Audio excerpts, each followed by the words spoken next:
কিন্তু আজকের গল্প এমন একজন শিল্পীর, যিনি একই পরিবারে জন্ম নিয়েও নিজের মতো করে সুরের জগৎ গড়েছেন। তিনি হলেন মীনা খাদিকার।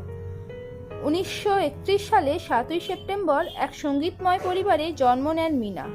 তার আসল নাম ছিল মীনা মঙ্গেশকর। তার বাবা পণ্ডিত দীননাথ মঙ্গেশকর, একজন বিখ্যাত শাস্ত্রীয় সঙ্গীতজ্ঞ। তার ভাই বোনদের কথা বললে এই যেন এক কিংবদন্তির তালিকা। লতা মঙ্গেশকর, আশা ভোসলে, উষা মঙ্গেশকর, হৃদয়নাথ মঙ্গেশকর। এক কথায় এটি ছিল ভারতের সবচেয়ে সঙ্গীতময় পরিবার। কিন্তু গল্পটা অত সহজ ছিল না। বাবার মৃত্যুর পর পরিবারের দায়িত্ব এসে পড়ে বড় বোন লতার ওপর। তখন মীনা ছিলেন ছোট। দারিদ্র্য, সংগ্রাম, অনিশ্চয়তা সবকিছু মিলে এক কঠিন সময়। কিন্তু এই কষ্টই তাদের সঙ্গীতকে আরো গভীর করে তোলে। মীনা খাদিকারও তার বোনেদের মতোই সঙ্গীতকে বেছে নেন। তিনি শুধু গান গাইতেন না, তিনি সুরও করতেন। হিন্দি সিনেমায় তিনি কাজ করেছেন। ফাগুন আয়া, আপনে ছিন লিয়া দিল, হ্যায় মৌসম ইয়ে মস্তানা। এই গানগুলোতে তার কণ্ঠ ছিল মিষ্টি কিন্তু শক্তিশালী। তবে মীনার আসল পরিচয় তৈরি হয় মারাঠি সঙ্গীতে। তিনি এমন কিছু গান তৈরি করেন যা আজও শিশুদের মুখে মুখে। আশা ওয়া সুন্দর চকলেটটা বুংলা, এই গানটি শুধু একটি গান নয়, এটি একটি অনুভূতি। শিশুদের স্বপ্ন, চকলেটের বাড়ি, এক রঙিন কল্পনা, সবকিছু মিলিয়ে এটি হয়ে ওঠে এক চিরন্তন সৃষ্টি।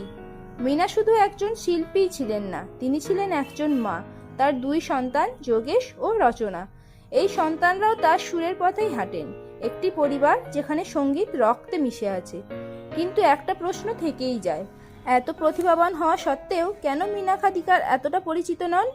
উত্তরটা সহজ কিন্তু একটু কষ্টের। তার বোনেরা ছিলেন কিংবদন্তি। লতা মঙ্গেশকর, যাকে বলা হয় নাইটেঙ্গেল অফ ইন্ডিয়া, আশা ভোসলে, বহুমুখী কণ্ঠের রানী। এই বিশাল সাফল্যের পাশে মীনার অবদান অনেকটাই আড়ালে থেকে যায়। কিন্তু মীনা কখনো প্রতিযোগিতায় যাননি। তিনি নিজের মতো করে কাজ করেছেন। নিজের সুর, নিজের গান, নিজের জগৎ, এটাই তাকে আলাদা করে। আজ মীনা খাদিকার হয়তো ততটা আলোচনায় নেই, কিন্তু তার সৃষ্টিগুলো আজও বেঁচে আছে, শিশুদের হাসিতে, পুরনো দিনের স্মৃতিতে। একটা পরিবার সবাই যদি সূর্য হয়, তাহলে কেউ কেউ চাঁদ হয়েই থাকে, নিজের আলোয় নরম, শান্ত কিন্তু গভীর। মীনা খাদিকার সেই চাঁদ।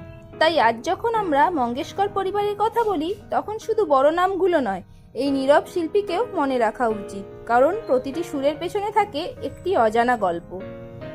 এই গল্পটি যদি আপনার ভালো লাগে, তাহলে লাইক, শেয়ার এবং সাবস্ক্রাইব করতে ভুলবেন না। আর কমেন্টে জানাবেন আপনি আগে মীনা খাদিকারের নাম শুনেছিলেন কিনা।